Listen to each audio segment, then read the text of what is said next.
Hello everyone and welcome to episode 7 of the official New Japan Pro Wrestling English podcast. This might be surprising to you if you've just downloaded this and seen the size of your file. It's a little longer than usual. There was an episode we had in the tank with the wonderful Rocky Romero, and that was the plan this week. And then all of a sudden there was, an offer came across my table of, would you like to speak to Kenta for 5 minutes? So of course we would say, hell yes, we would like to speak to Kenta. But in very unique circumstances. Kenta, of course, was the hot topic all weekend after he debuted in Dominion, and really then underwent a huge media parade of one interview to the next, all afternoon on Monday. So there was literally just a 10-minute window to get him for an interview, and in English as well.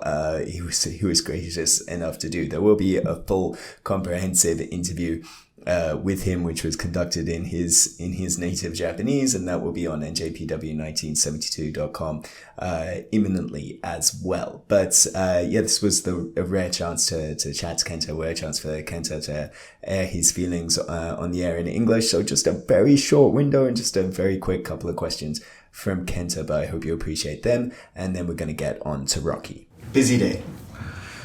Pretty much, yeah. Busy weekend. Yeah.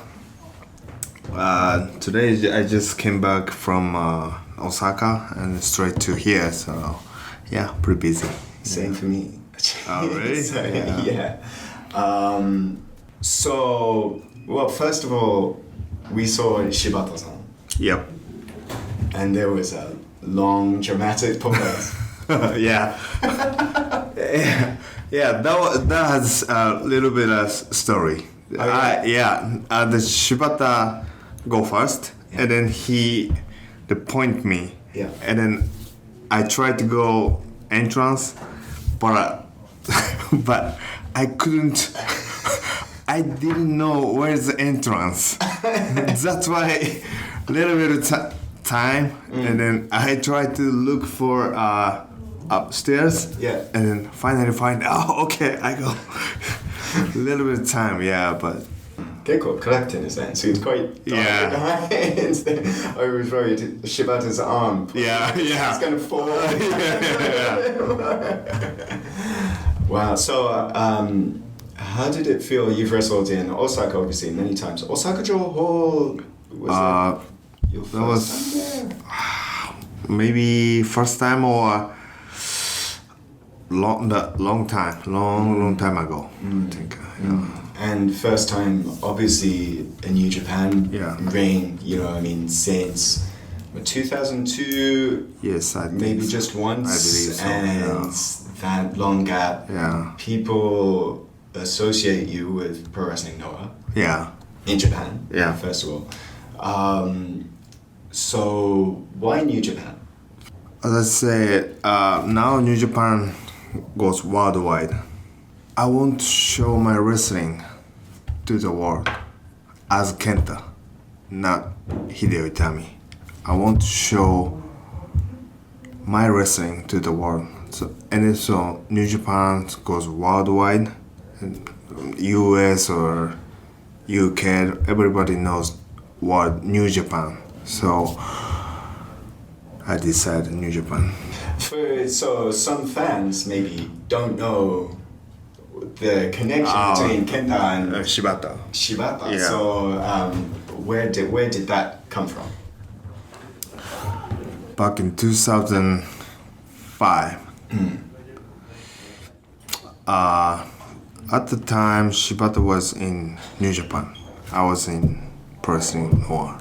We have a same friend, and then that friend invited both of us, and we met first time in 2005. And then at that night, we drank a lot. I think we like a little bit of, I think similar people, so we help each other. I don't know if you know, so Shibata left New Japan Pro Wrestling, and then I invited him to my company. That was 2005. And then almost 15 years later, Shibata introduced me to New Japan Pro Wrestling. That was a little bit weird, but we have a lot of history. We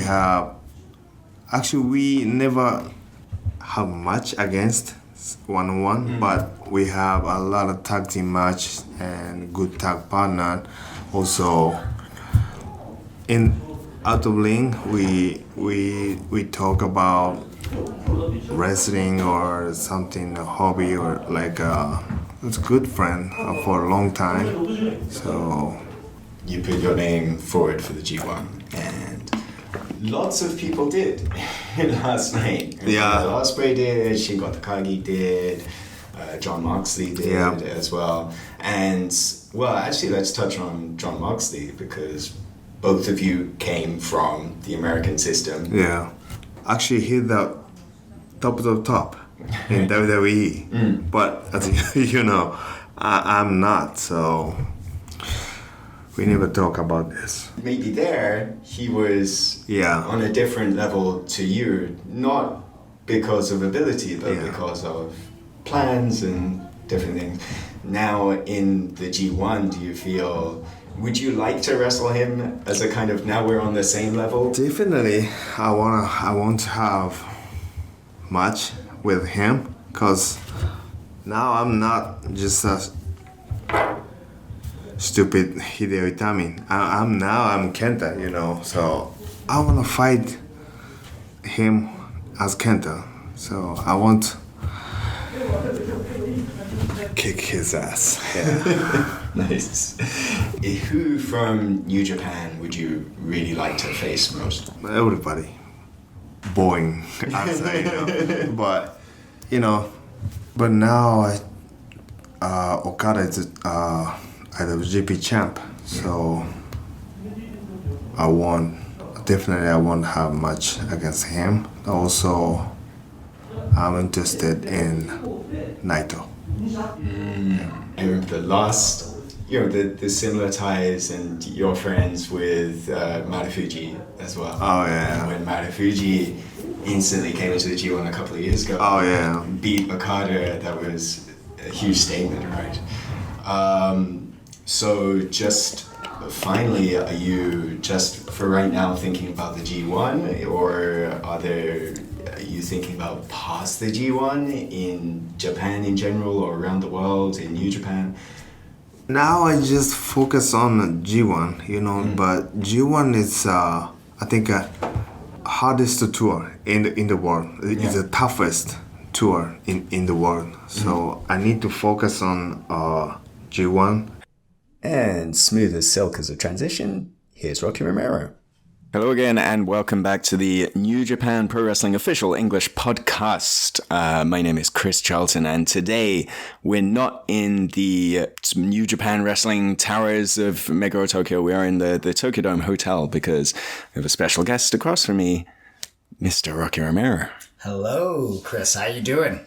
Good. We speak to each other quite a lot, but not in this relaxed... No, not in this setting at all. We're trying not to get water dumped on us and getting things thrown at us and sticks trying to threaten us. Right.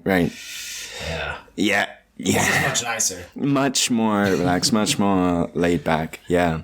How's it? This podcast, full disclosure, will be up after Best of the Super Juniors. But we're right in the middle of the Korakuen run of 3, so we're right in the middle of the tournament right now. How have you been holding up? I'm holding up in a way with bandages and sticks, but no, I'm doing okay. It's been a tough tour already, and we're just like 4 singles matches in, I think. And it's like, I'm doing my best, but I'm feeling it already, you know. Just, I'm not as young as I used to be.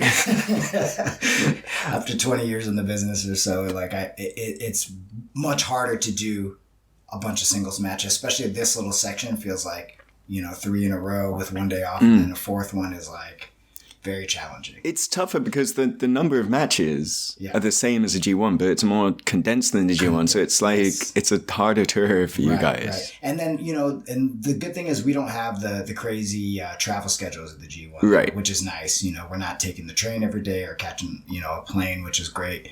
I'm glad that it's here, next door in working because we're here at the Tokyo Dome Hotel, and it's nice to, sleep in, maybe go to the gym, and then get over to the building a little later than usual because there's no travel time except for the 5-minute walk over. Right. Which is nice. Right. Yeah.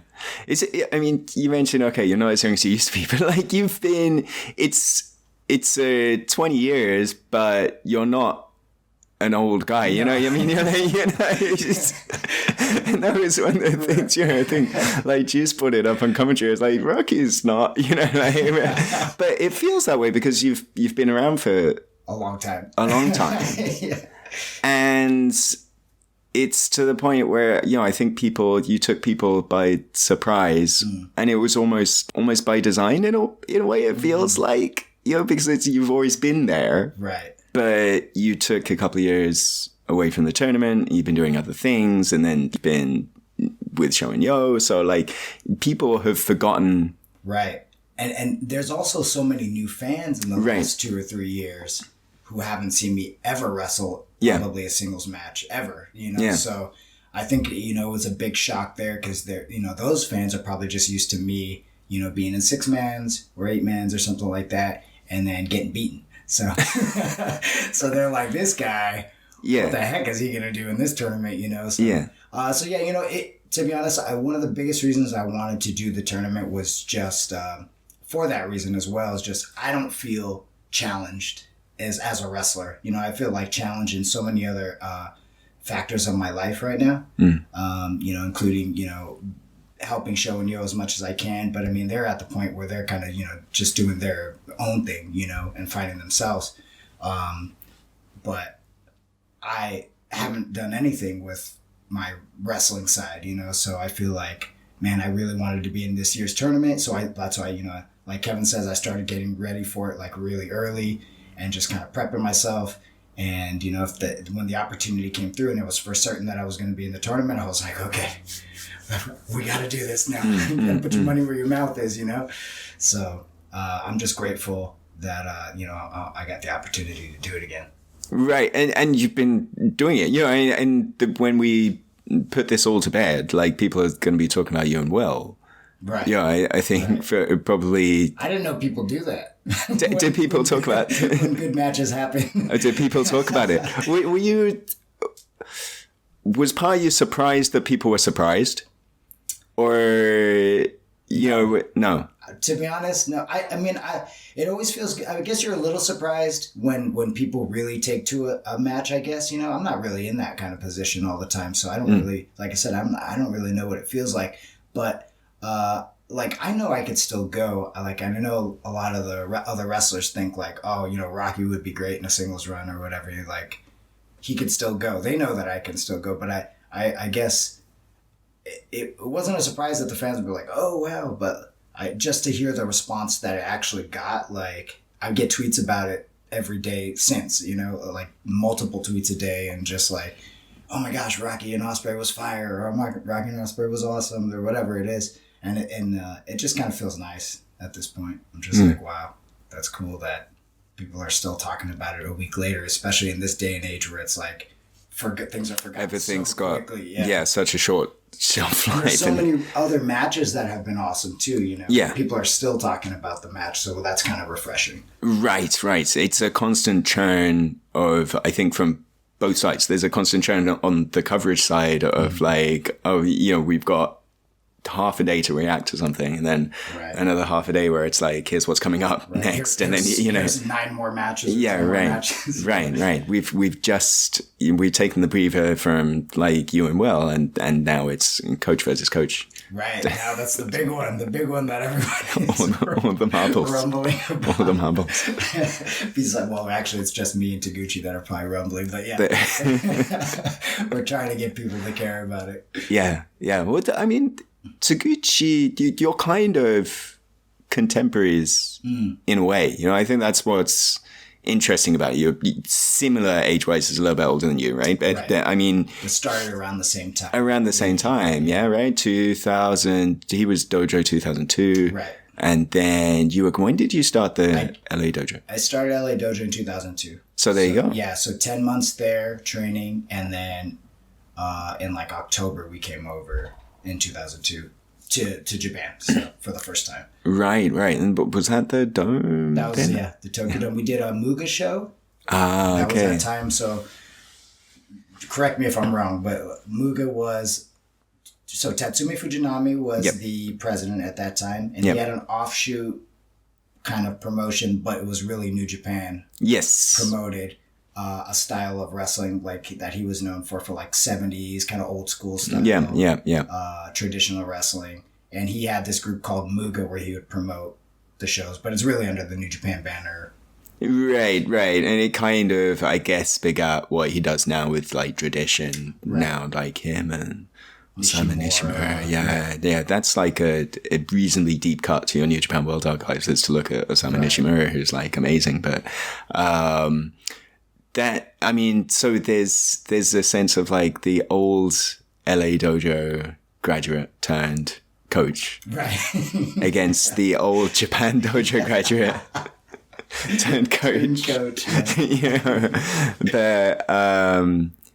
can you speak to that? I want to do a deep dive on LA Dojo for a little bit, because I kind of think hopefully we'll have you come in and come out with this podcast as it goes along. So to find a new angle every now and then, and it's always every time it comes up or the subject of Inoki comes up on air, it's like, oh, well, we don't have time to go into it. So now we have the time. Okay, great. Let's dive into this. Well, what brought you to the dojo in the first place? Well, so I was with a company called UPW, Ultimate Pro Wrestling, and that's it was famous for being a feeder system to the WWE at that time. And the promoter was Rick Bassman, but they did a lot of business with 0-1, so they sent a lot of guys to 0-1. Myself and Ricky Reyes and TJ Perkins, we were all kind of training together before that. We all went to UPW together, and there we met Samoa Joe and a guy named Justin McCulley. And Justin McCulley was working with under Inoki for like the Inoki office in Los Angeles or whatever. They had multiple. He had like a separate office from New Japan that he would do his own promotions and stuff like that. So we met him, and basically he's like, hey, you guys seem like you guys like to work really hard. And we're like, yeah. And he's like, and I know you guys want to go to Japan. And at that time we tried out for 0-1, but 0-1 said they had no interest in us. They kind of just wanted like heavyweight guys. They weren't really looking for junior guys. So he was like, yeah, I'm opening this dojo. Why don't you guys just come and train? And we're like, what do you mean you're opening a dojo? He was like, well, Inoki and New Japan are opening this dojo, and they're looking for some guys that, that want to train and come in and train like every day. So we're like, all right, New Japan, hell yeah, So we went, we actually like helped to build the ring, put in the ring and like put up all like the equipment and everything, and like since day one they opened it. So, and then we just started training, and then Inoki would come in just one day and he was like, okay, let's stretch you guys. And then he started showing us stuff and stretching us. And then it wasn't really like a system just yet, Okay. So right when we started, so then it was just kind of like a group of guys training together for a few hours at this New Japan dojo, and then it became a system, like an official system, and we became like the first group that started training there. Right. Okay. So it was kind of like free and loose at the beginning. I mean, it was always with the dojo that's there now when Shibata was there from the outset. So there was like a clear kind of through line of, well, we're going to replicate what we do in Japan and America, but that there wasn't that in. I see, because I almost think that in the beginning, Inoki wanted the dojo to have his own place to work out in Santa Monica where he lived. Right? So he spent his time a lot from between Santa Monica and Tokyo. And I think that's originally where the idea started. He was like, oh, I just want my own gym.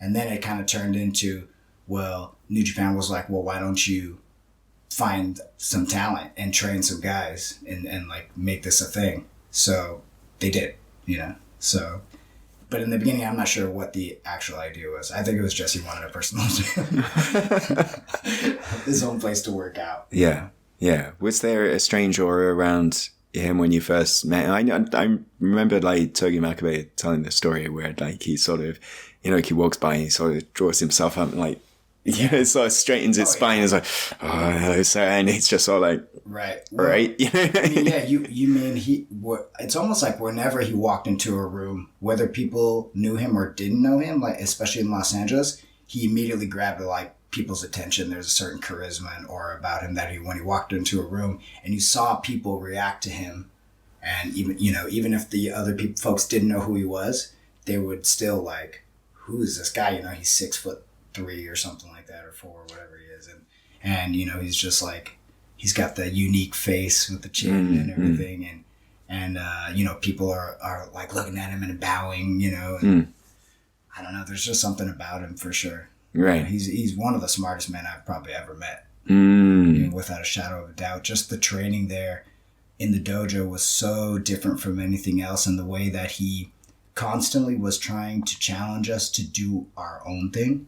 Like he would always say like, New Japan is great, but you need to think about the future. What is the future? Like, you need to make your own style, do your own thing, so that when you go to Japan, you'll always be different and you'll be ahead of the curve. He was always like talking about being ahead, which I think he was sometimes too far ahead. I think for him, I think that was always his thing, is like, he was way too many steps ahead of what the business or the public wanted, and then, got phased out, and then it came like 10 years later or something like that, And there's so many businesses that he did. I mean, you talk about the Tabasco business that he bought into, and tried to make that a huge thing in Japan. And then that came like, 15, 20 years later, whatever it was, So, he would talk about wrestling and like talk about how, matches should feel like music, they should start with, to set the tone, and then they should go up and down. And that as a fighter, you should always be trying to take those emotions as high as you can, and sometimes you got to go down, and like when you're getting beat up, you go with it, and then you come back up as hard as you can, because that's what fighting spirit is, like then when that chorus hits, So it was just like, it was like weird stuff, but it was just, you could tell the guy was like, well, this guy's super smart, way smarter than me, but what a learning experience it was, and in just that short amount of time, that first 10 months especially. Yeah, it's like there's two sort of sides to him almost. You're from the outside looking in, where you see him as like the artist Antonio Inoki, right, and you see him as like the martial artist Antonio Inoki, and even if you went back on the New Japan World Archives and you watched his stuff during the 1970s, and then here's him with Stan Hansen one week, and then it would be Left Hook, whatever, or Mr. X, in the World Martial Arts match, and they're like day to day. It's like he's fighting a karate guy like one week, and then next it's like Jack Briscoe for like the NWF title or something. I mean, was that something difficult to like pass the guy that you were talking to, or like almost, I think perhaps fans at the time, what confused them was that duality of of Inokiism, like the artistry or like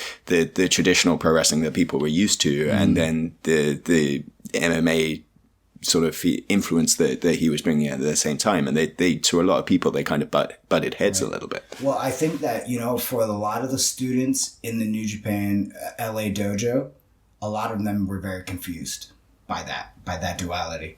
But I think there were some key guys that really could understand it, and it was like Bryan Danielson, it was myself, Reyes, TJ, and Joe. I think those were the guys that we could totally understand that, and we were, such fans of Japanese wrestling, American wrestling, such a mixture of everything, and MMA as well, because at that time Pride is huge, massive.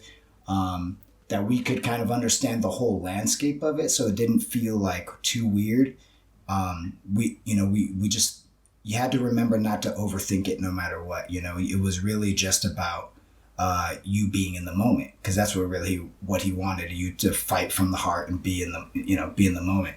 And that's what always made a great Antonio Inoki match.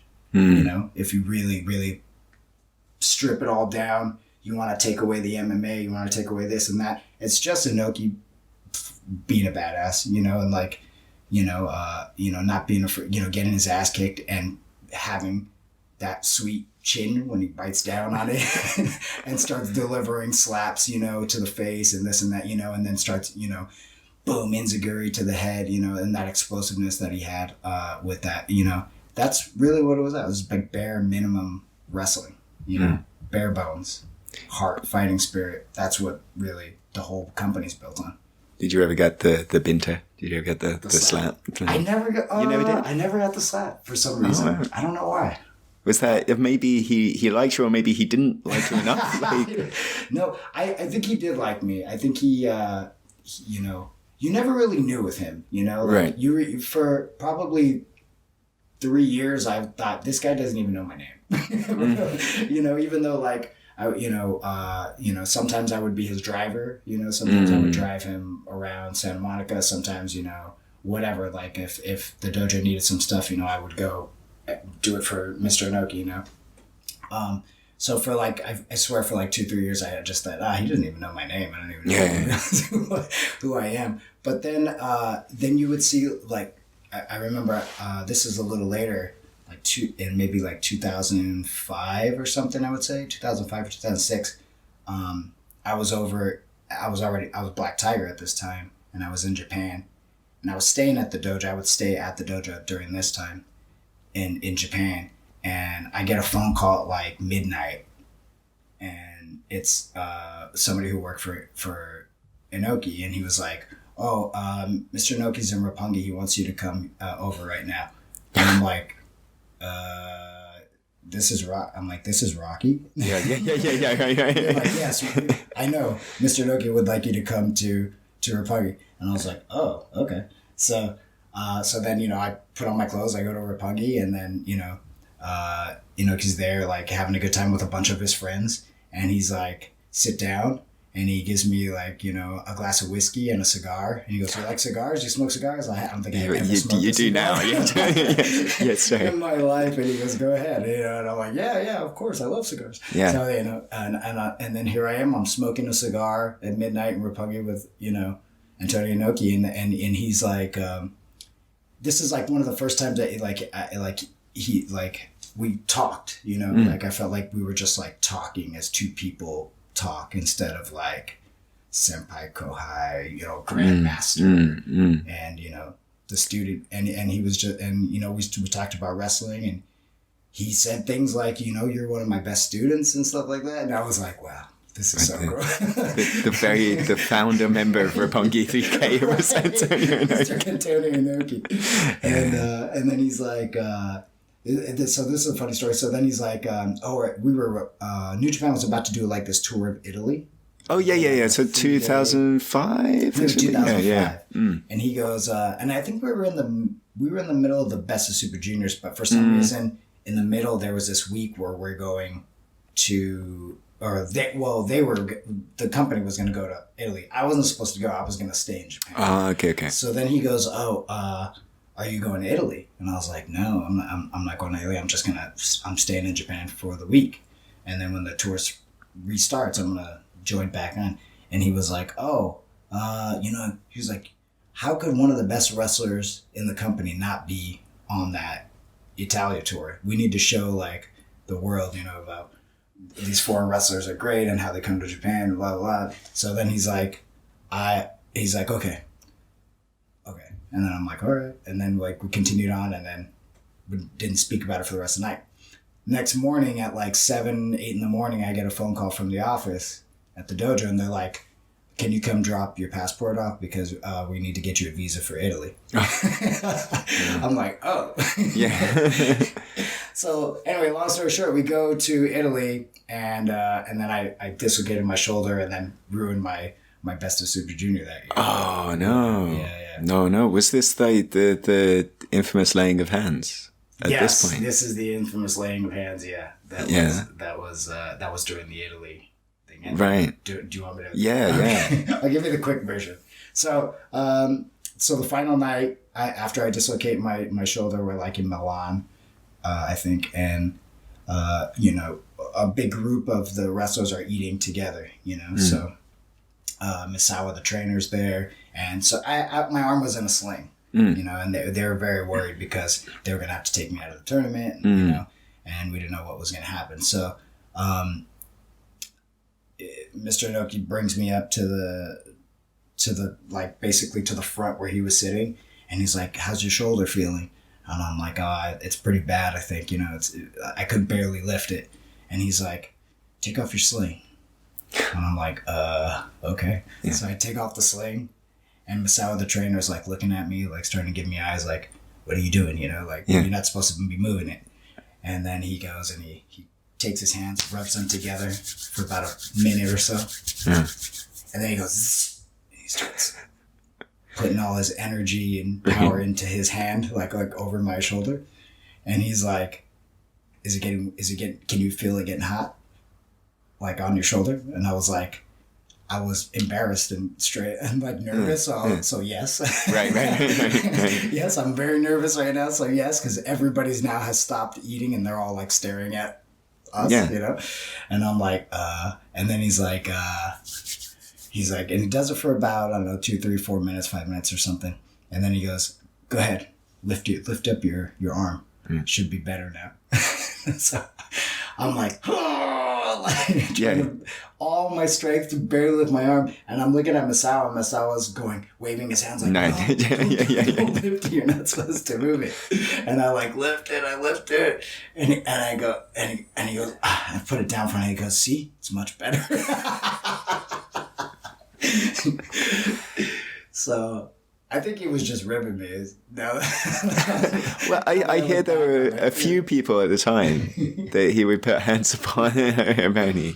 But I don't know, it's interesting that, he suddenly opened up to you. I think like that's, we usually have like a word of the week on the podcast. And, and we talked about Senpai Kohai last time. And, have you ever heard the word tsukibito? Yeah. Yeah. So like tsukibito is when you're somebody's personal sort of attendant or whatever. And sometimes, you hear these.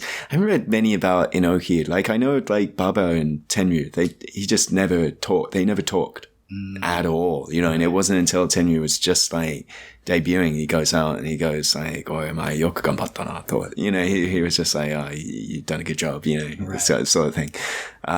So kind of like kind of more traditional old school sumo tradition. I guess so. Yeah, I think there's aspects of that, and maybe like a deliberate sort of tough love thing, and then the cold father figure that kind of thing. But when was Shinsuke in the dojo?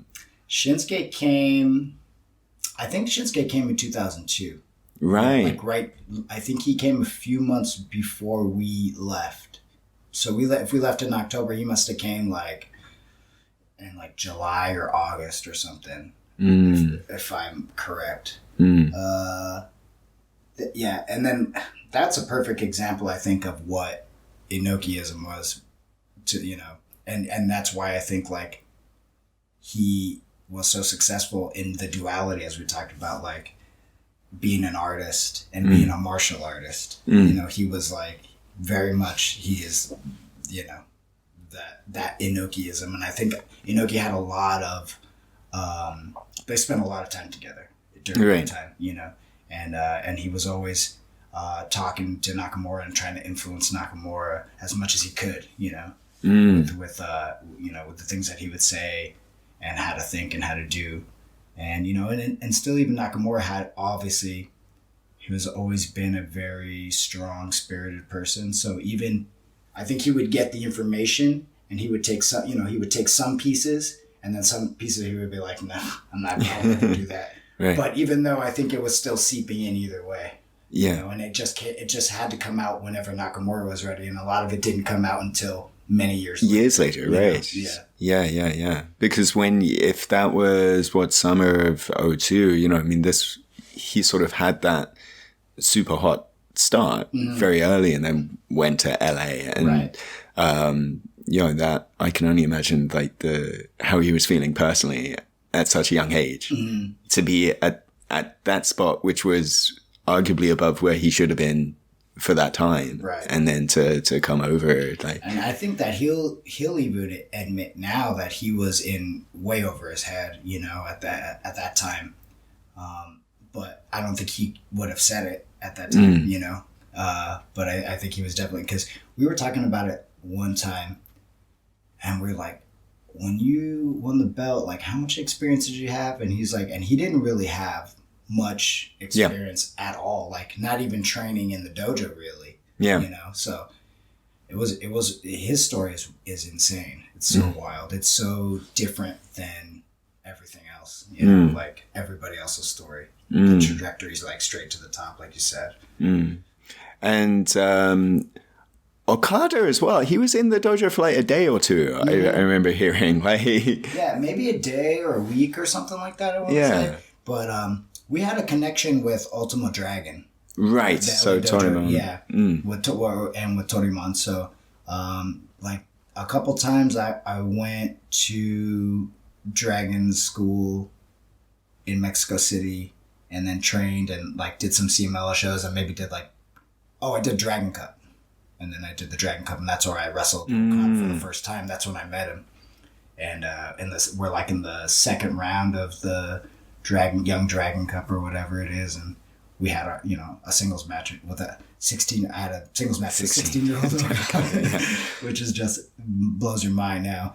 But yeah. So through that, then sometimes they would come to Los Angeles and they would do some matches like all around Los Angeles, and so they were like, oh, well, come train at the dojo, and Okada came to train at the dojo, and I think we went to Disneyland or something. Possibly. I can envisage. I can picture the mental image of like teenage Okada. Yeah. He's like maybe 18. Early 20s Rocky Romero. So what are we going to do? Go to Disneyland. So not much has changed. No, actually. That's true. Yeah. The new dojo, relatively new, it's been there for a couple of years now. And I know you've been over there a few times, and are there like a lot of similarities? Is it like a nostalgic going back there every now and then, or is it a completely different? I it's a bit different because I feel like the original LA dojo was like, just because I think the way it started was such like it was really like the Wild Wild West, like anything could happen, and then it was Antonio Inoki's dojo, right? So like like something crazy was going to happen every single day. Somebody would come in, like I remember Steve Blackman came in all of a sudden, like one day, started teaching us like to do karate kicks, and we're like, what the Wow. And then like DDP would come in and he'd talk to all of us, and then Boss Rutan would come in and get him and Inoki would start like rolling around, and then like it was just crazy. It was Baz Rutan is like, that's another, how much of his stuff is on World I don't know, but like his run in New Japan. Oh yeah. And there's a great feud he had with Nishimura actually. Yeah. And like, there's an awesome match he had with Kanemoto for the junior title. I think that is insane. Yeah. It's so good. Yeah, right.